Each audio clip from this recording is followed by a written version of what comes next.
Alright, time check. Alas 12:14. Lakas ang alon. Galing. First time ko makita ng ganito kalakas na alon dito sa Davao.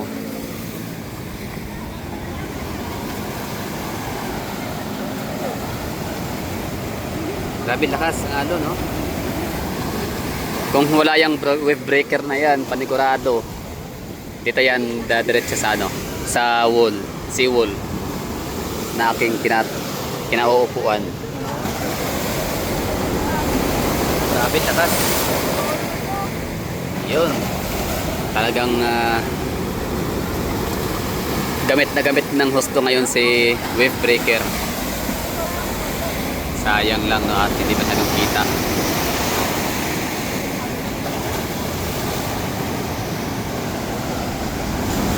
Oh.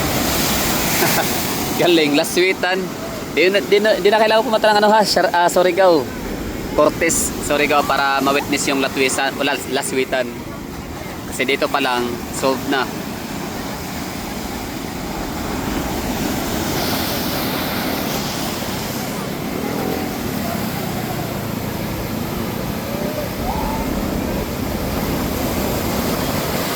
Yan, laki ng alon.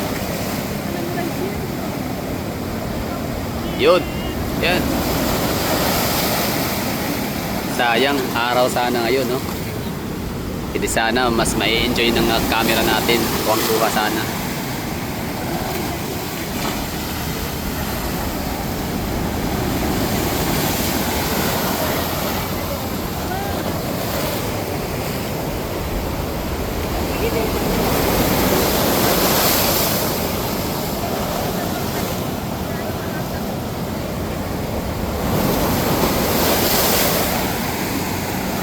Dito sa Davao Gulf,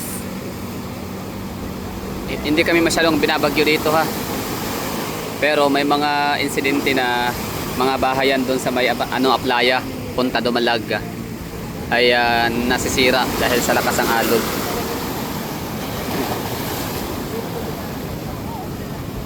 Grabe, anong meron? Ba't ang lakas? Wala namang hangin. Pwede ba yun? Walang hangin pero malakas ang alon.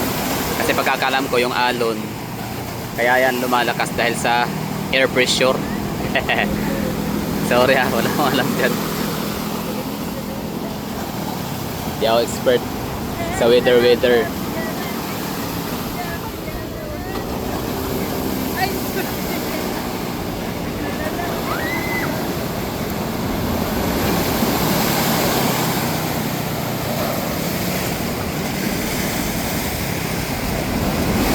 Yun.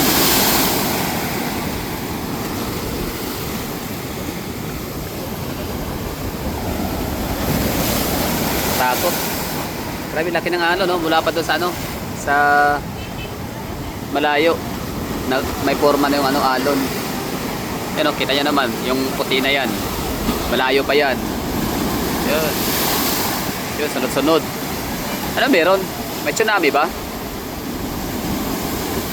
Wait lang, ano ba? Ano meron? Wala naman, bagyo. Wala low pressure area. I mean low pressure. Although sa Luzon ngayon tag-ulan. Pero walang bagyo, May tropical storm, wala naman,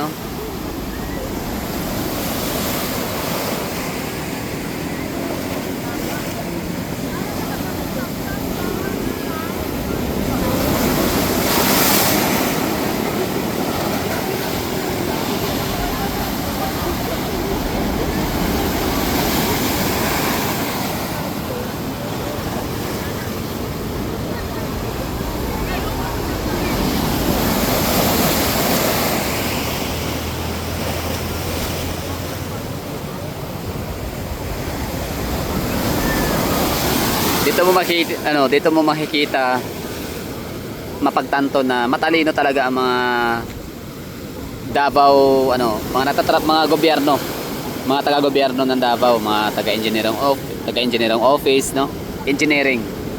Lahat mga taga-planning, mayor's office, lahat ng mga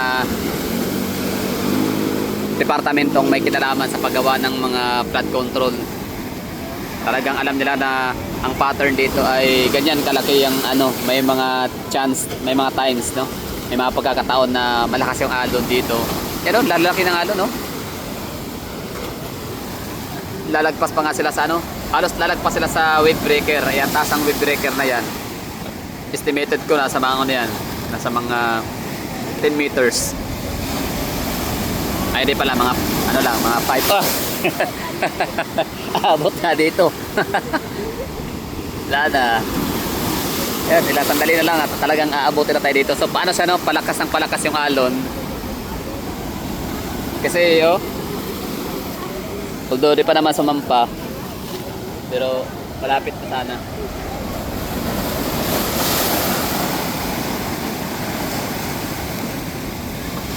So dito mo malalaman na ano, matalino yung taga City Government of Davao City kasi anticipated nila kung gaano kalaki ang alon dito kapag nagkaroon. Kaya ang ginawa nila, advanced thinking, mayroon na silang ganyan, nilagay na mga wave breakers. Tapos napakakapal ng deke, itong ano nating inuupuan ngayon, napakakapal. Super thick.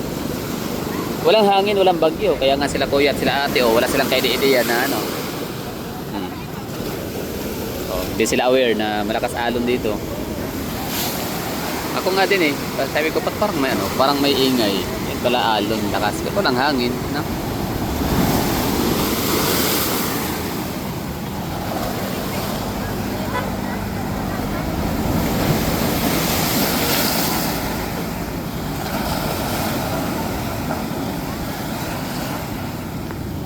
Hindi masyadong kita ha, pero tuloy pa rin ang ano natin pagbi-video, pagpa-vlog.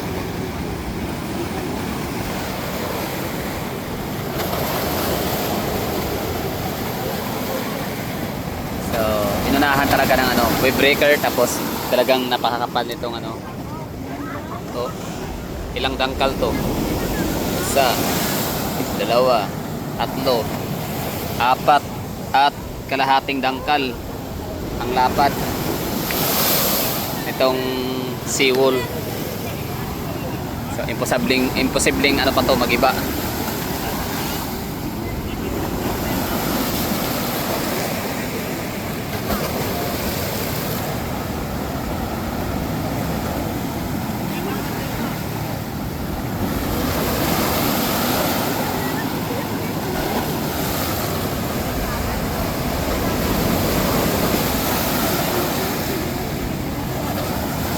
Lala, share ko lang to.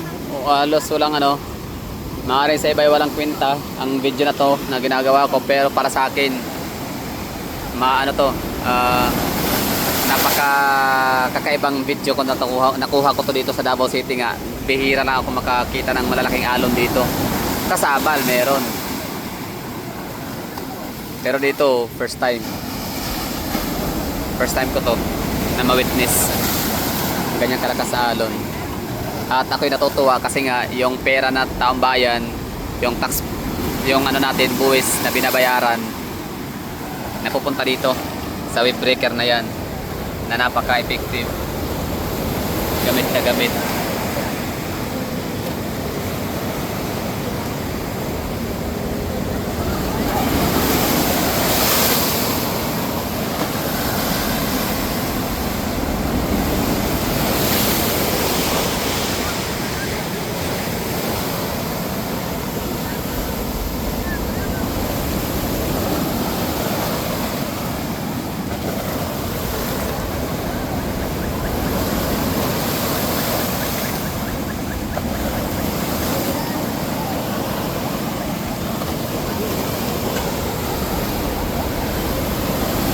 So i-off natin tong video kapag may ano, yung pinaka last na napakaraking alon gaya nung kanina na munti na tayo ano, matabunan or maabutan ng tubig, talsik.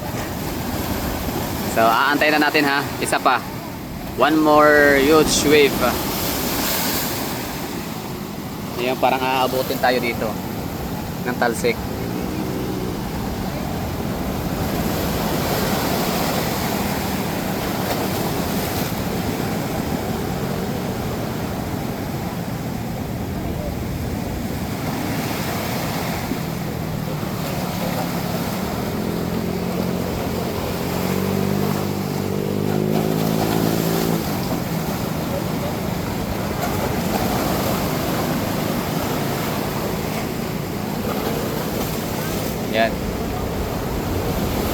pa masyado.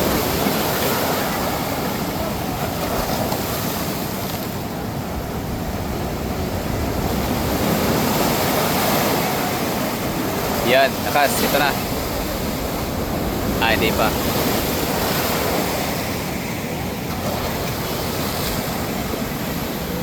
Ito. Hindi rin. Ito. This is it. I did it. Mahina lang.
Yun.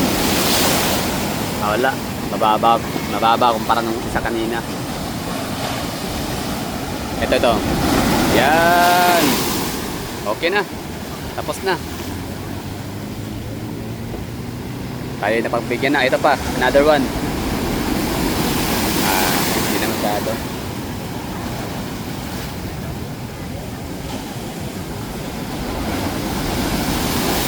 Okay, abot na dito yung talsik, pati yung tawag nito, hangin, no? Parang meron na tayong na karamdamang hangin dito. Although hindi naman malakas, pero meron na. Sabi nga nila, be careful what you wish for, although I'm not wishing.